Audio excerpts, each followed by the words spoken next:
Halo, jumpa lagi dengan channel ini. Kali ini saya akan membahas tentang NITG, sebuah perusahaan yang diklaim memiliki bisnis perdagangan mata uang kripto menggunakan teknologi kecerdasan AI.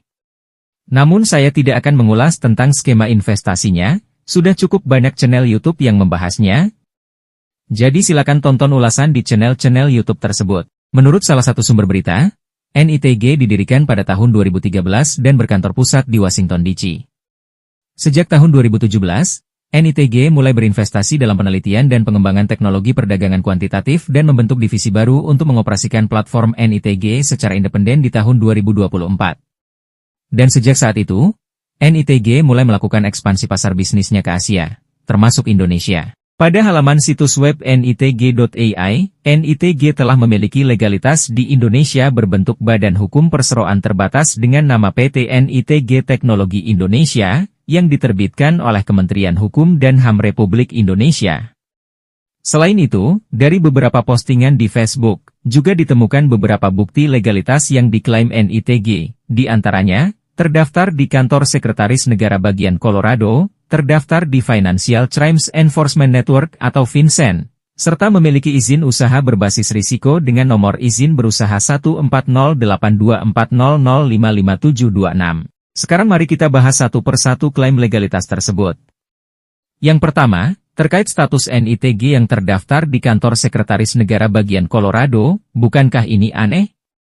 NITG mengklaim berkedudukan di Washington, D.C., tapi perizinannya justru di wilayah yurisdiksi Colorado. Setelah dicek di situs coloradosos.gov, NITG memang terdaftar. Dari informasi yang tersedia, NITG didaftarkan oleh orang bernama Lucio Urbani pada 27 Juni 2024, dengan nomor ID 20241694572 dengan alamat Jalan Quarry nomor 5553 Denver, Colorado, kotak pos 80239. Dengan ini maka sudah ada dua investasi Ponzi yang berjalan di Indonesia, menggunakan izin Kantor Sekretaris Negara Bagian Colorado. Sebelumnya adalah World Pay One atau Wipon yang telah terbukti sebagai penipuan dan menyebabkan kerugian bagi belasan ribu investornya. Terdaftarnya Wipon dan NITG di Colorado, tidak menjadikan perusahaan ini sebagai perusahaan yang benar-benar nyata dan aman. Faktanya Colorado memiliki persoalan yang sangat serius terkait perizinan usaha. Di tahun 2024, seorang bernama Mario Garcia Andrade dijatuhi hukuman karena terbukti mendaftarkan hampir 16.000 perusahaan palsu dengan menggunakan satu alamat sebuah rumah di kota North End. Keadaan ini disebabkan oleh kebijakan Sekretaris Negara Colorado yang mempermudah proses perizinan usaha tanpa melakukan verifikasi dan validasi terhadap kebenaran informasi perusahaan tersebut. Hal ini sudah saya ulas lengkap ketika mengulas soal Wipon. Bagi yang ingin menontonnya, link video saya tulis di deskripsi. Setelah ditelusuri alamat NITG yang digunakan dalam perizinan di Colorado, alamat tersebut merupakan lokasi perumahan, bukan perkantoran. Dan Lucio Urbani sebagai pendaftar NITG, tidak termasuk dalam jajaran manajemen perusahaan NITG seperti yang ada dalam situs web nitg.ai.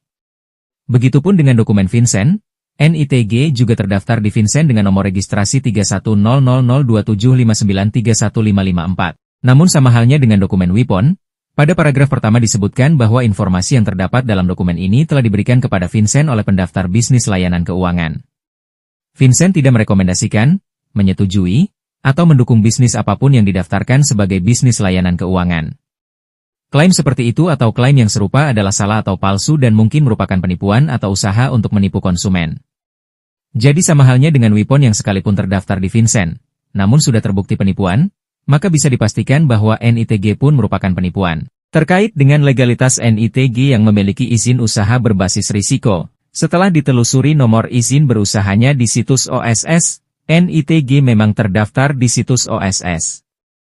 Namun yang harus dipahami, perizinan OSS tidak diperuntukkan untuk bisnis layanan keuangan, baik mata uang konvensional, maupun mata uang digital kripto.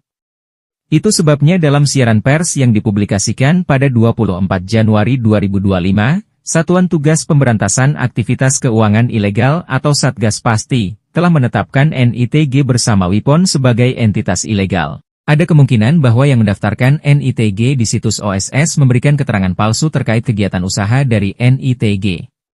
Untuk perizinan usaha perdagangan kripto merupakan kewenangan dari Badan Pengawasan Perdagangan Berjangka Komoditi Kementerian Perdagangan Republik Indonesia, dan berada dalam pengawasan Otoritas Jasa Keuangan atau OJK dan setelah dicek di situs Bapepti, tidak terdapat informasi tentang PT NITG Teknologi Indonesia.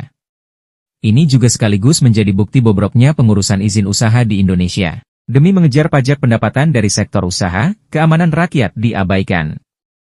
Begitu mudahnya menerbitkan izin tanpa melakukan verifikasi dan validasi terhadap kebenaran informasi dari bisnis tersebut. Akibatnya, rakyat ditempatkan dalam posisi rentan menjadi korban penipuan investasi bodong. Dari sekian hasil penelusuran ini, maka bisa disimpulkan bahwa NITG merupakan penipuan investasi skema Ponzi dengan modus perdagangan kripto. Jadi bagi kalian yang ditawarkan untuk bergabung, saran saya jangan bergabung. Dan bagi mereka yang sudah menjadi investor, sebelum terlambat dan kehilangan uang kalian seperti kasus-kasus penipuan skema Ponzi yang sudah terjadi selama ini, saran saya segera laporkan NITG ke otoritas yang berwenang. Semoga saja masih belum terlambat. Namun tentu itu adalah pilihan kalian. Terima kasih sudah menonton.